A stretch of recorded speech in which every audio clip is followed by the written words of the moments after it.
Well, good evening and welcome to With All Due Respect. Now, for the last 10 days, fighting has been going on between Hamas and Israel. The renewed fighting started on October 7th when armed militants raided Israel and killed 1,400 people. Israel has since responded with a withering campaign of air and artillery strikes on Gaza that has killed more than 2,700 people. Both sides are trading accusations of war crimes.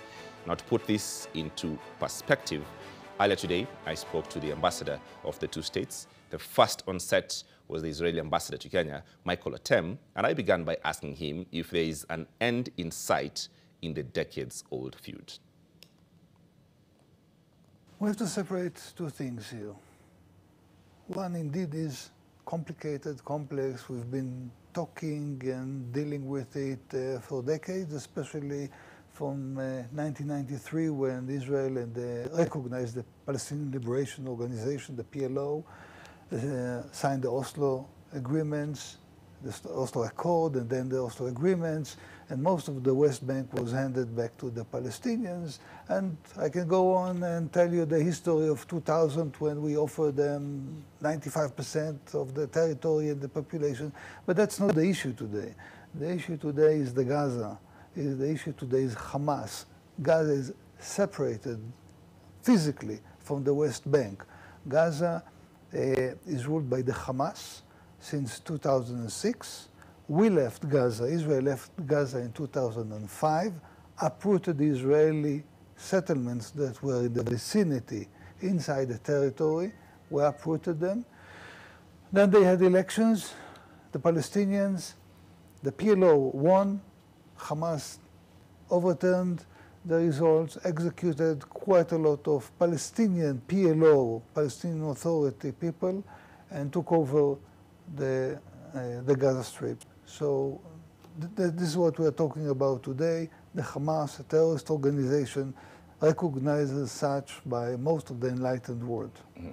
Ambassador, tell me about the response, as you correctly mentioned, about how is this response going to be able to root out the Hamas? You know, it's like, if I give you examples, ISIS, Al-Qaeda, we're not the world. It's not about East, West. It's an enlightened, advanced world. Was not thinking what will follow, but they say, first step, we have to eliminate ISIS. First step, we have to take out Al-Qaeda. Now, what will follow, we'll see.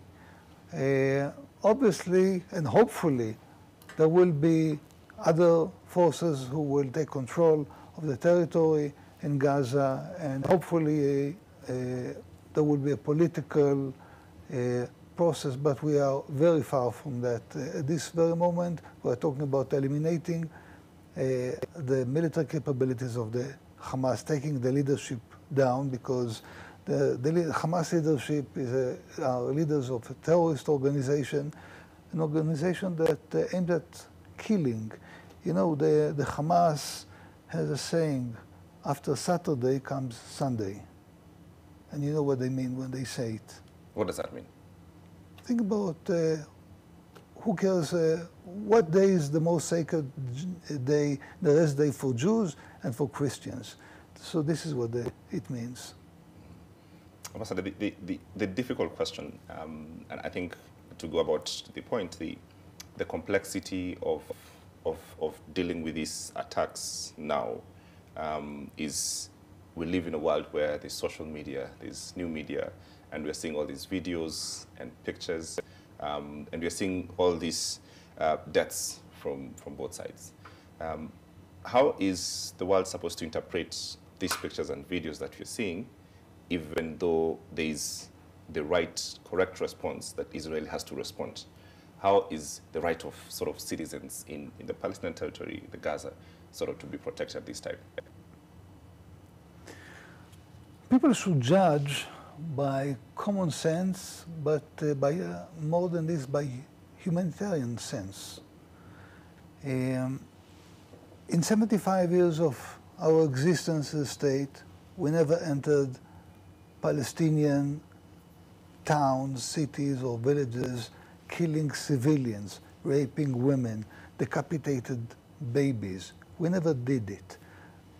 Civilians are injured and were injured because Hamas and previously other terrorist organizations took refuge and hid behind among civilians.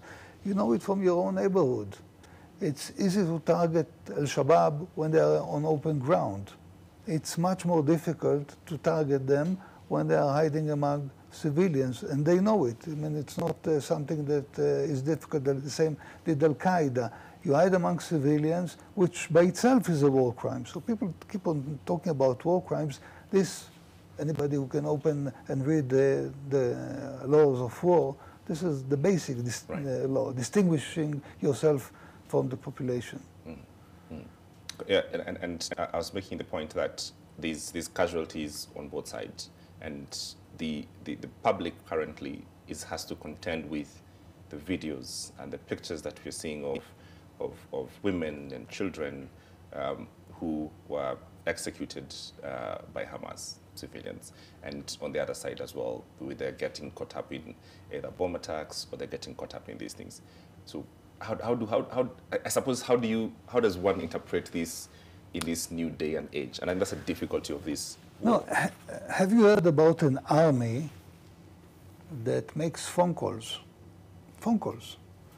to citizens, to civilians, leave your apartments, leave your apartment block, because underneath there's a depot of armament of the Hamas.